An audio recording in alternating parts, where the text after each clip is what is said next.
মাইরিচা Ayurveda morning friends. মাইরিচা morning. নাম শুনলেন মধুমিতা মণ্ডল, থাকি সোনারপুর।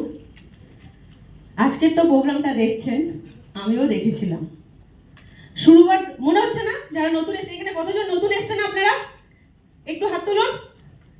বাহ, খুব সুন্দর। পুরোনো বন্ধুরা একটু জানিয়ে দিন আমরা কিভাবে স্বাগত করি তাদেরকে।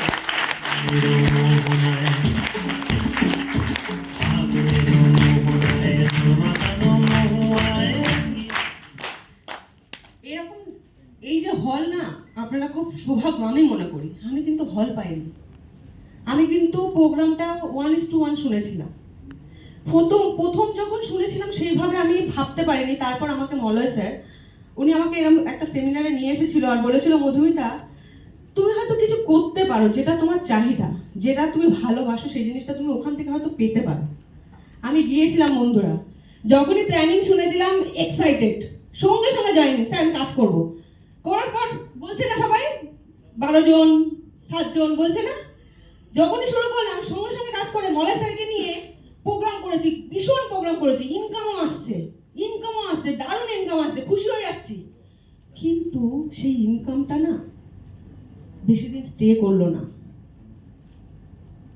যখনই কারোর কাছে পৌঁছাচ্ছি শুধু ইগনোর শুনছি, মানে অ্যাভয়েডই করছে। আমি তখন চিন্তা ভাবনা করছিলাম যে ব্যাপারটা কি, একটা জায়গা মানে একটা জায়গায় আমি পৌঁছালাম, তারপরে হুট করে আমার ইনকামটা ডাউন হচ্ছে, তার কারণটা কি খুঁজতে শুরু করেছিলাম। আমি দেখলাম যে আমার টিমে আমি যখন প্রোগ্রাম স্টার্টিং করেছিলাম, আমি সিনিয়রকে নিয়েই প্রোগ্রাম করেছিলাম। আর আমার সিনিয়র গিয়ে প্রোগ্রাম করতো, তাহলে ওই মানুষগুলোকে কাকে বেশি প্রেফার করছে? আপনারা কি বলেন? আমাকে? একদম আমার সিনিয়রকে বেশি প্রেফার করছে। সিনিয়র কন্ট্যাক্ট করলে তবে কাজটা হচ্ছে, না হলে হচ্ছে না, কারণ তারা আমার সাথে কানেক্টেড হচ্ছে না, কারণ তারা তো প্ল্যান দেখেছে আমার সিনিয়রে, আমার নয়। আমি তখন ভাবলাম যে আমি সিনিয়র, তার মানে এরা আমার সিনিয়র। এবার সিনিয়র আপনি বলুন, যে সিনিয়রে 20,000 বা 10,000 প্লাস মানুষ যুক্ত আছে, হয়তো প্রথম স্টার্টিং এ আমাকে সাপোর্ট করবে, কিন্তু কন্টিনিউয়াসলি কি আমার টিমটাকে ধরে রাখবে আমার সিনিয়র? পসিবল কি? কারোর পক্ষে পসিবল? কারণ 10,000 মানুষ তার সাথে রয়েছে, কত মানুষকে সে শেয়ার করবে।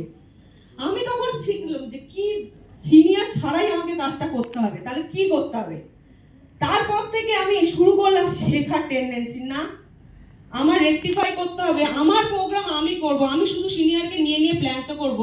তারপর থেকে আমি আমার মলয় স্যারকে নিয়ে বলতাম, স্যার আপনি আমার সাথে থাকুন, আমি প্রোগ্রামিং করছি।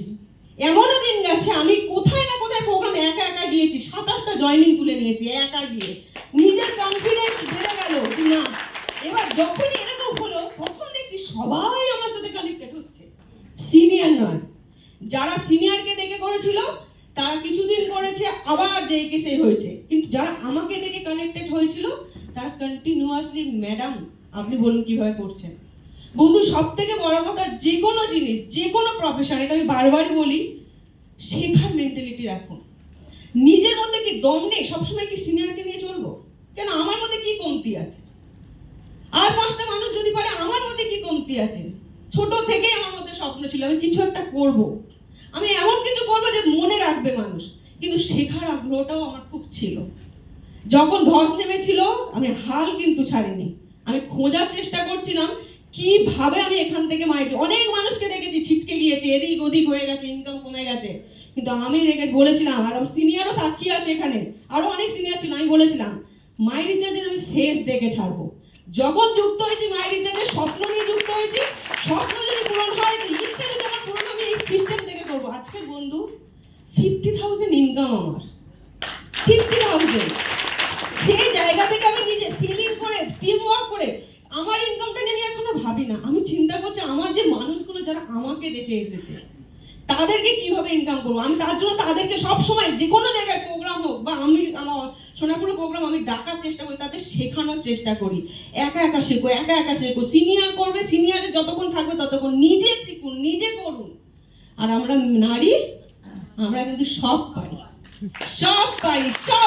এভরিথিং। আর পারিয়াদের কাছ থেকে আমি থাইল্যান্ডে গিয়ে আমি কোনোদিন জিনিসটা ভুলবো না। আমি যেখানে বাধা পড়বো আমি ওই কথাটাই মাথায় রাখবো। আর আমি এটা টিমের মানুষকেও বলেছি, স্যার বলেছে পৃথিবীতে এত সুন্দর, এত রূপ রস, এগুলো কাদের জন্য মধুমিতা?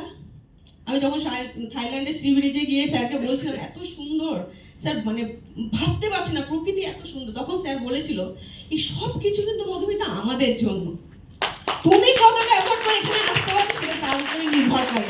তো বলবো বন্ধুরা, এই পৃথিবীর সমস্ত কিছু আমাদের জন্য, আর আমরা সব কিছু উপভোগ করবো। বাইরেও গেছি, যেখানে বলবে সেখানে যাবো, কিন্তু কাজটাকে খুব সুন্দর মনোযোগ দিয়ে করবো। থ্যাংক ইউ সো মাচ, সবাই ভালো থাকবেন, সুস্থ থাকবেন।